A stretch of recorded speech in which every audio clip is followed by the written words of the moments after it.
Hello and welcome to Fox 29 News Now. Today it is Wednesday, October the 7th, and I'm going to take you right over to Election Day results coverage.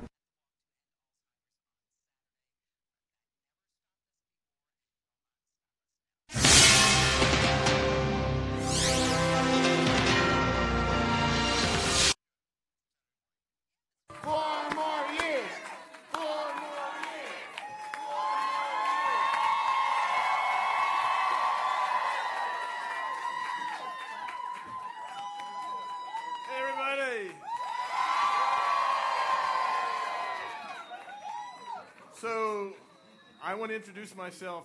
I am Tom Wolf. I am John Fetterman's running mate. So, I want to thank actually John and Giselle and your whole family for running with me. We make an incredible team, don't you think? And I am really looking forward to working with you for the next 4 years. So we are going to do some great things for Pennsylvania. And I owe you everything. You did everything to make this possible. What we are doing is continuing a really good journey toward that bright future that we all deserve. And I'm proud of what we've already done together. But 4 years ago, I stood before you and I said, you know, we have a lot of work to do. So let's get started. Tonight, I have basically the same message. We still have a lot of work to do. So let's get back to work, all right? Thank you very much. Thank you.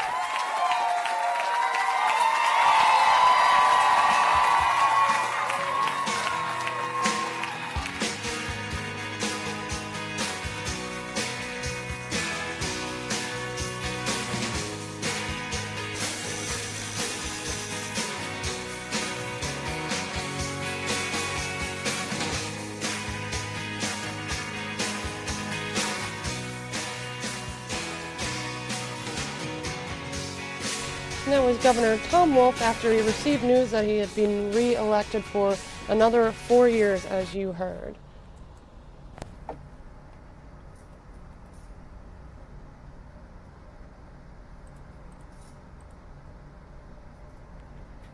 Pennsylvania and New Jersey voters were featured in the middle of the national political picture as they cast ballots in Tuesday's election. Pennsylvania elected a state record 4 women to the U.S. House on Tuesday as Democrats smashed the state's all-male congressional delegation and picked up 3 seats in the chamber. Meanwhile, Democratic Governor Tom Wolf and Democratic U.S. Senator Bob Casey each won another term, and Democrats narrowed Republican majorities in the state legislature. The Democrats' victories came amid a backlash against President Donald Trump and Pennsylvania's highest midterm turnout in nearly 25 years. In the U.S. House, Mary Gay Scanlon, Madeleine Dean, Susan Wild, and Chrissy Houlihan stand to become the first women from Pennsylvania to serve full terms in Congress.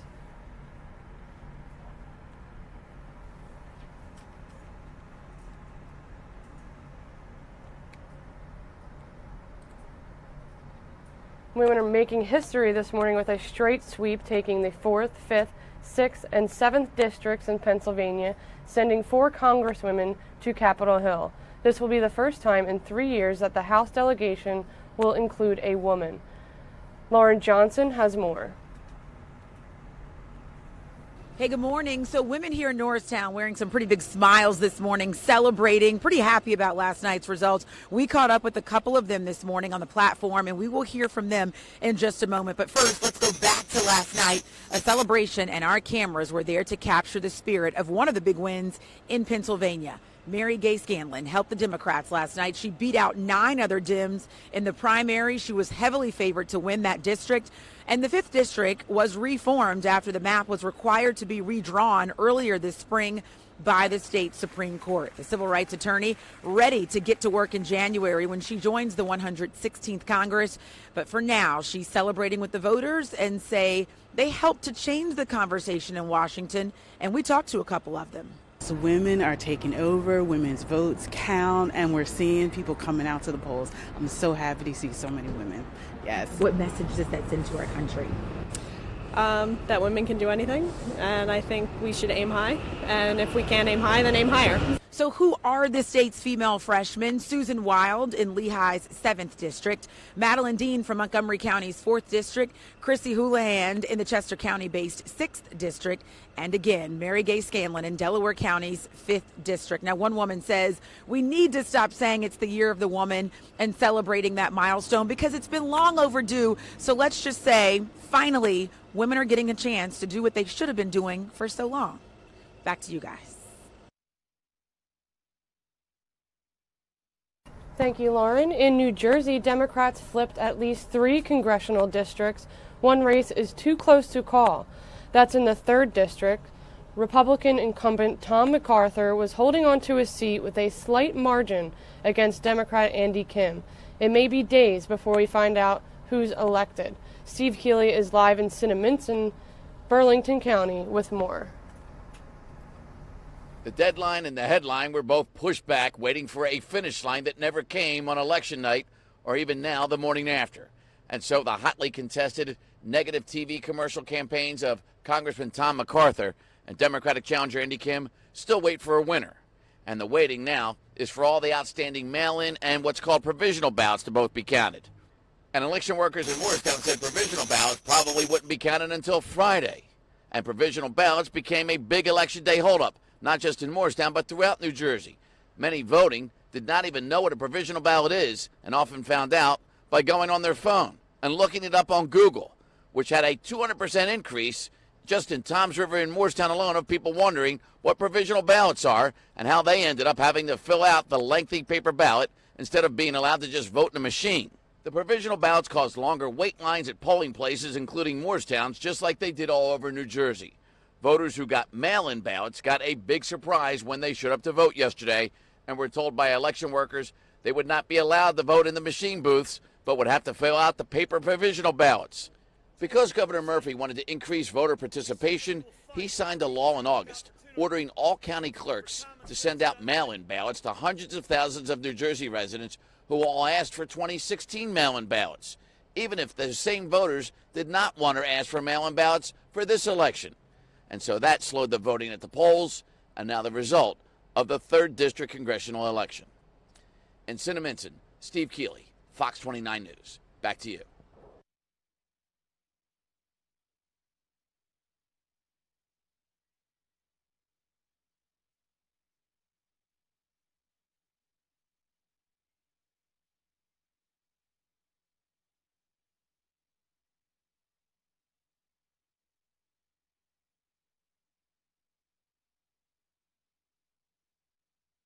Well, Democrats retook the House of Representatives, and the Senate remains in Republican hands.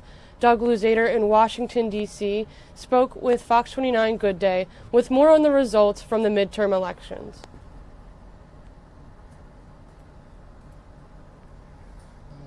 Let's look at some. Do you have newspapers around there? Always interested to see what the headlines are. Pistols at dawn. Oh, my goodness. New York Post always come through. They had another edition of the New York Post that said Blue York instead of New York. And then here's another one. They were putting out edition after edition last night. Sock the vote. They were complaining over in Brooklyn that they had to wait 5.5, 6 hours. Some people did to get to vote at all.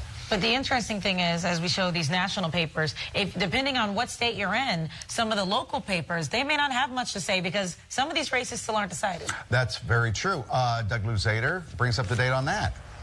Yeah, well, Washington Post headline, Democrats claim the House. I mean, that's something that was clear last night, but you're right. A lot of these individual races, we don't know what the margins are going to be in the House and the Senate, but we do know Democrats will control the House, Republicans will control the Senate. That's going to change everything here in Washington, especially for the president, and we just found out that the president is going to speak about this morning at 11:30. So we'll get an idea of where he sees his legislative agenda heading now that Republicans no longer control the House here on Capitol Hill. And he's also been tweeting that it was a big victory this morning. Just a couple of minutes ago, he said that. But let's talk about Georgia, because that hasn't been decided yet, and there might be a recount. Yeah, the Abrams-Kemp race, we knew this was going to be very close. You have to surpass 50% to win there. So we'll see whether that does, in fact, go to a recount or a runoff. If that's the case, it's going to take a while. I mean, this was a race that got a lot of attention. Oprah Winfrey campaigned in Georgia, as did former President Obama. So there was a lot of attention on this race. We just don't know which direction that's going to go in. Of course, that's a governorship. Let's go back to the Senate that you were talking about. So I don't know that some people might have gone to bed before Ted Cruz won down there in Texas. Yeah. You know, a fascinating race because, first of all, who would have thought that you'd go to bed without knowing which party would win a Senate race in Texas, right? You know, I don't know how Democrats are going to view this in hindsight, whether they will see this as a smart decision showing that they can be competitive in a state like Texas. But I tell you, they blew through a lot of money, and they did not win that seat. And that's got to be heartbreaking for Democrats. And certainly, Ted Cruz was sweating quite a bit to win that race. But it's interesting when you mention that, like how Democrats are going to take away from this, because some people are saying, well, it's not over. Maybe he could run in 2020. Because he did so well in a very red state. And I've seen those headlines this morning, Doug. Look, and there were a lot of celebrities tweeting about that. Because there were a lot of celebrities that were backing Beto O'Rourke, and there's talk about him running for president, perhaps. We'll see. Look, he got a lot of headlines out of that race. There is no question, and he was very good at fundraising. Got a lot of money in there, but it just wasn't enough to overcome what is, after all, a traditional red state. Very, very, very red. So bring me up to real quickly here. What happened in Florida last night? With the governor? Yeah, and the Senate. Yeah, well, looks like they're both going to be in Republican hands, we think. That's how things look, but very close races as expected. And, you know, these governorships are important in swing states. Florida, Ohio, Pennsylvania, Michigan, Wisconsin. The list goes on and on. Okay. Thanks, Doug. We'll see you again tomorrow. Thanks.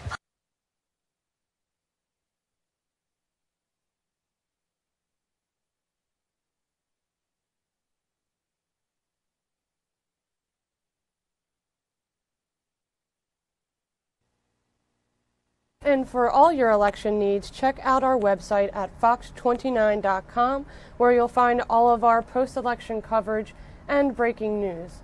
Plus, you can also find a full list of the 2018 midterm election results at fox29.com/u-decide.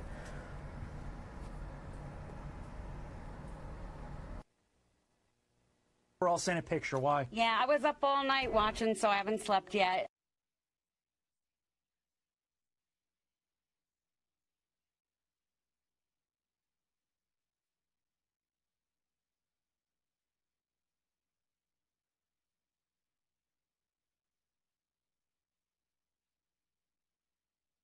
Well, today is a lot nicer than the rain-filled day we had yesterday. The sun is peeking through the clouds here in Philadelphia, and temperatures reach 63 degrees and an expected low of 43 degrees. Here's a look at your 7-day forecast.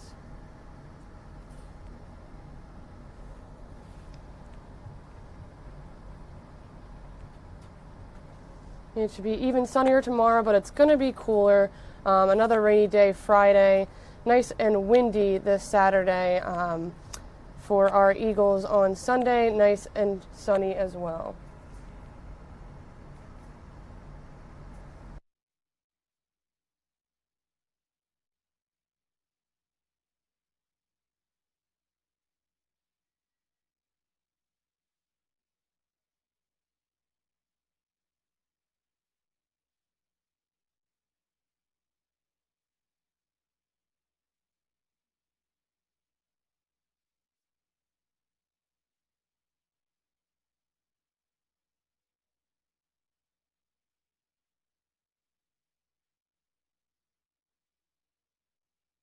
Well, the Girl Scouts are suing the Boy Scouts over its effort to rebrand itself as the Scouts.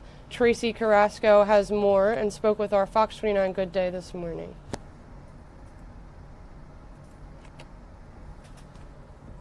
Tracy up in New York, do you think she was a bluebird, a Girl Scout, a brownie of any sort? What were you? I was a brownie for a year. Did you go on to Girl Scouts? No, I did not. You rebel. Nope. You didn't fly up. So what's happening? The Girl Scouts are suing the Boy Scouts? Yeah, can you believe that? No. It's an interesting lawsuit because for so long, so many years, the two organizations have really worked together well. But now, because of the Boy Scouts' new rebranding efforts, which is meant to be all-inclusive to let girls start joining the Boy Scouts in 2019. The Girl Scouts don't really like this. They're saying it's causing some confusion among families. People have thought that the Boy Scouts and the Girl Scouts have merged. They're also not fond of the Boy Scouts' new marketing campaign, which their slogan is "Scout Me In." They don't like that they're using the term Scouts because they feel it encompasses everyone, and they are not really included in that they're missing out on maybe some membership. So that's why they're bringing about this lawsuit. It is suing trademark infringement, alleged interference with economic prospects. Those are the two things that the lawsuit alleges. What district is this being? What court? Do you know? This is in New York State and New York State. Okay. Yep. Well, keep an eye on it for us. Yeah. What's the issue with the Scouts part again? They're saying what? It's a trademark lawsuit. Yes, they don't like that the Boy Scouts have just taken over the whole word Scouts. Oh, by itself. Because they have it too in their name. Yeah. I see. Too. Okay. Who had it first? Probably the boys. Good question. Tracy, keep an eye on it. We'll check back with you. Okay? Thank you. Now over live to U.S. Senator Mitch McConnell, who's speaking live in Washington, D.C.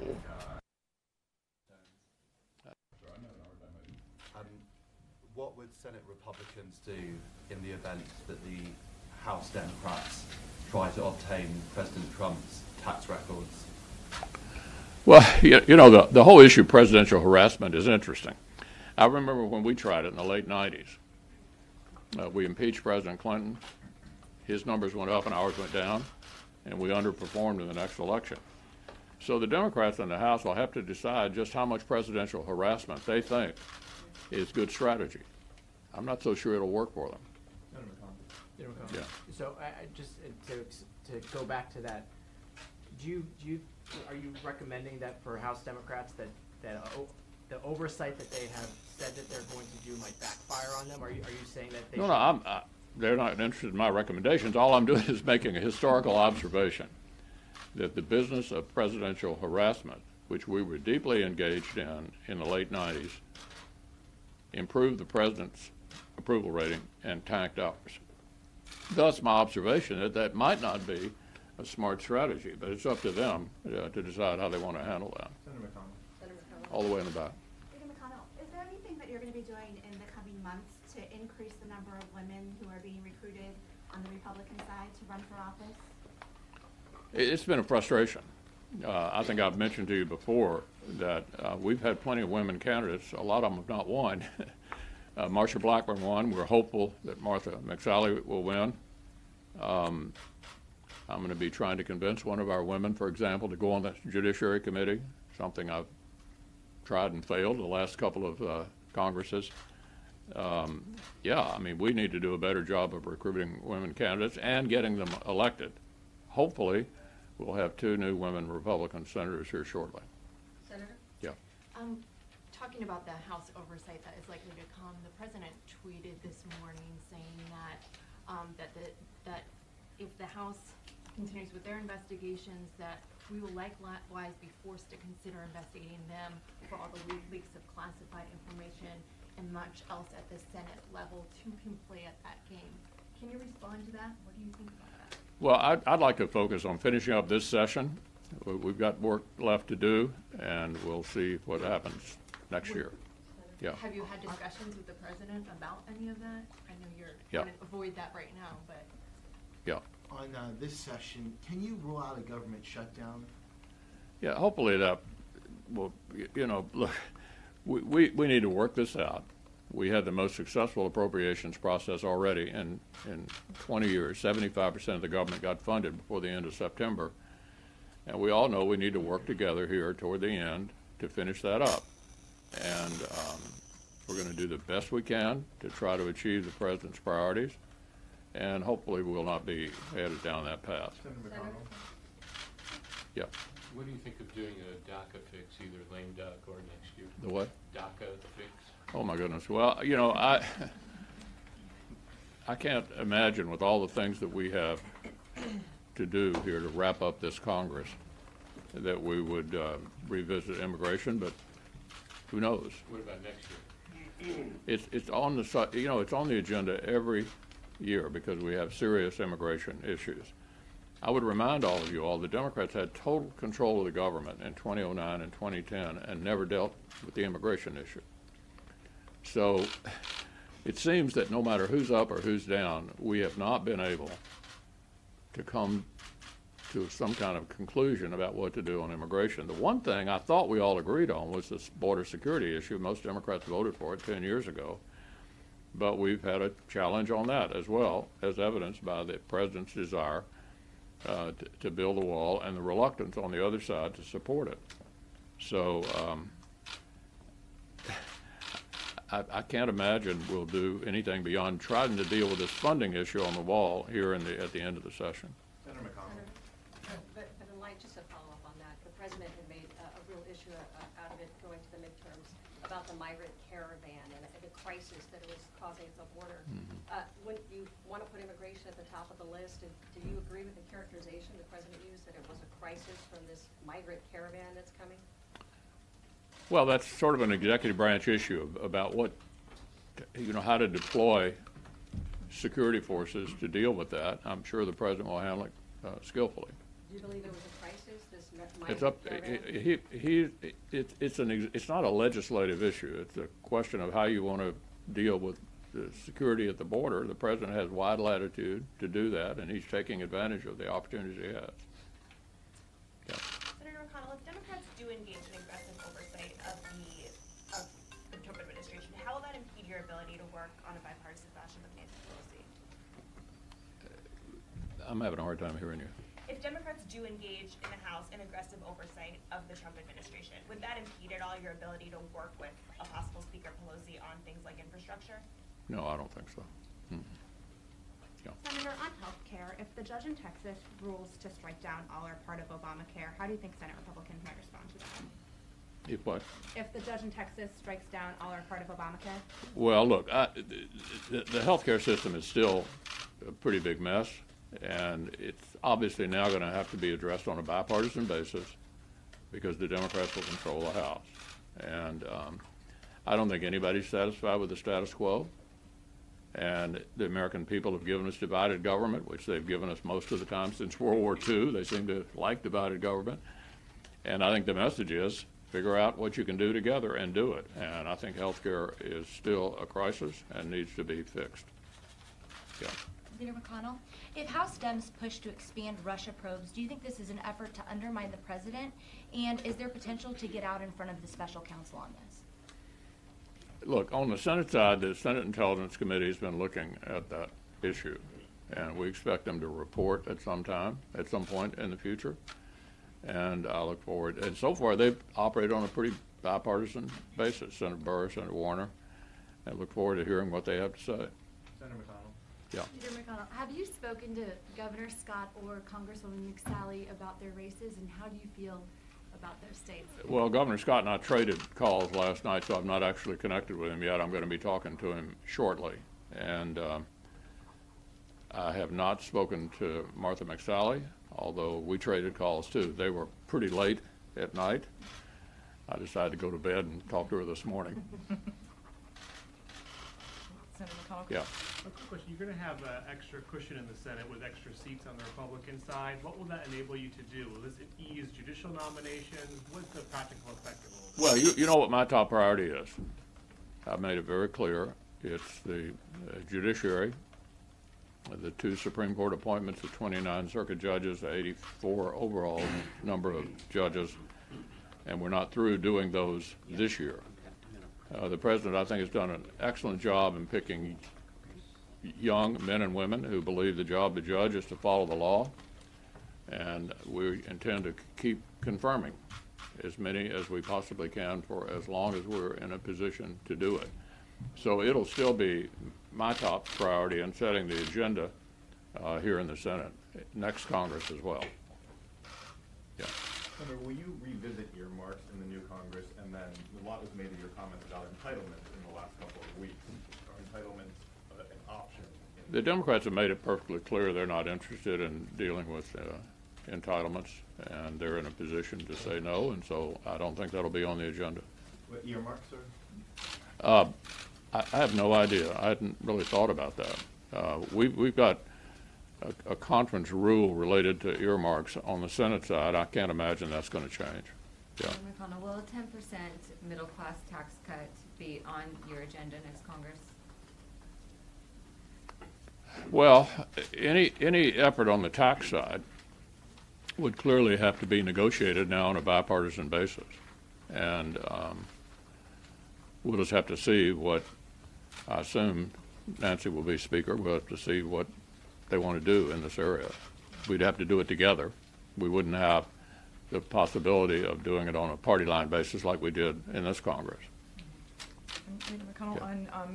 On some of the changes in the administration, in the cabinet that are expected, can you just give your view of what the confirmation battle, ground might look like? I mean, are you confident that you could, if there was a vacancy, let's say at the Department of Justice, would you easily do that? Would it eat up valuable time? Well, I think we'll have probably more time for nominations in the next Congress than we've had in this one, because the areas of legislative agreement will be more limited, I think, obviously, between a Democratic House and a Republican Senate. I don't think we'll have any trouble finding time to do nominations. How controversial they are depends upon who it is. And the president makes that decision, and then we have to react to it. But he's signaled that there's likely to be a number of changes, and we'll process them. Would you be comfortable with Sessions being replaced? It's not up to me, Manu, to tell the president who to put in the cabinet. They serve at his pleasure. And if he makes changes, we'll be dealing with whoever is sent up. Leader McConnell.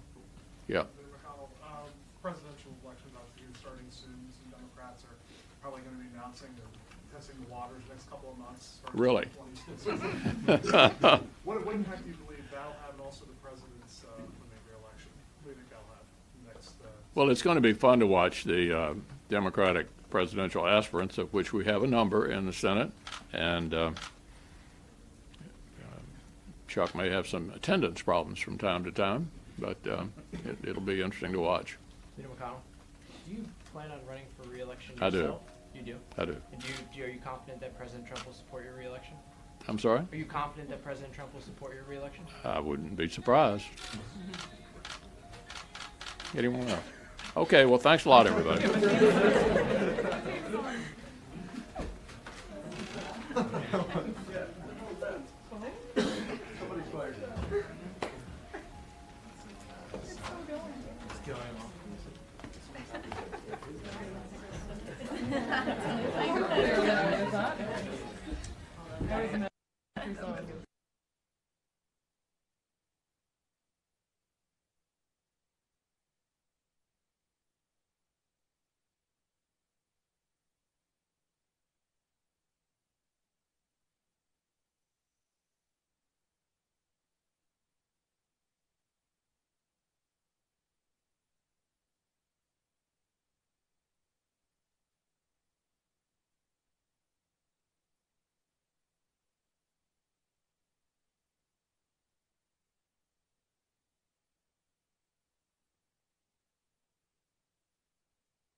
And thank you for watching Fox 29 News Now. Be sure to check us out on Facebook and Twitter for all the latest news and catch our broadcast tonight at 5, 6, 10, and 11.